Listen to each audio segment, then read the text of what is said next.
Now, Russia has been ramping up its air campaign against Ukraine, recently launching some of its biggest strikes since the beginning of its full-scale invasion. The White House says Russia now has a new weapon, North Korean ballistic missiles.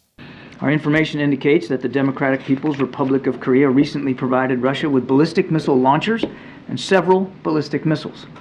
On the 30th of December 2023, Russian forces launched at least one of these North Korean ballistic missiles into Ukraine. This missile appears to have landed in an open field in the Zaporizhia region. And on January 2nd, Russia launched multiple North Korean ballistic missiles into Ukraine, including as part of its overnight aerial attack. We're still assessing the impacts of these additional missiles. Well, for more on this development, we turn to Marina Miron, who joins us from Munich. She's a defense analyst with King's College London. Marina, the new year has begun with Russia launching some of its most intense strikes since the start of the invasion. What role can the North Korean ballistic missiles play now?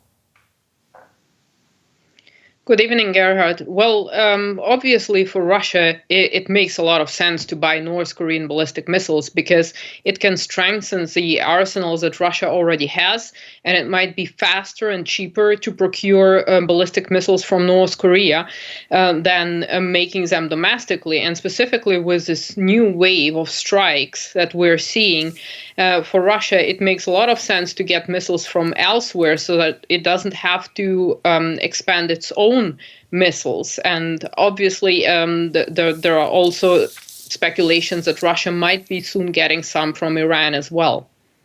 Yes, the White House also said that Russia is preparing to do just that. Is that a further escalation? What do you make of that? Well, I think for Ukraine, obviously, this is bad news. I mean, we've seen North Korean ammunition as early as June 23. Actually, Ukrainian armed forces claim to have seized Russian stocks of North Korean ammunition, artillery ammunition for Grad launchers. However, now this is a step further, getting short-range ballistic missiles from Iran, getting ballistic missiles from North Korea. It doesn't just mean that Russia will be able to continue its strikes on Ukraine. It also means that North Korea and Iran are benefiting from this financially. They're currently under sanctions, and this way they can ramp up their military production, which is disconcerting for international security in general. Now, currently, as we've been hearing left, right and centre, the war seems locked in a stalemate.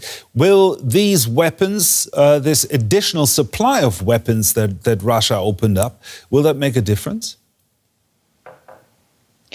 Well, it could push other countries to provide more air defenses to Ukraine, because this is what Russia is trying to do, essentially to deplete and to destroy Ukrainian air defenses in order to gain air superiority.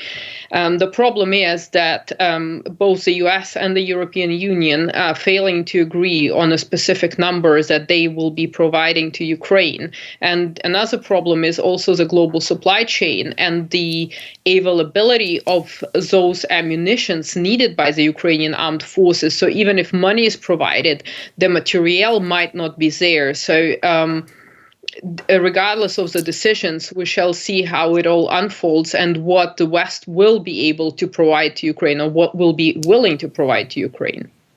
Marina Miron there from London's King's College. Thank you very much, Marina. Thank you for having me.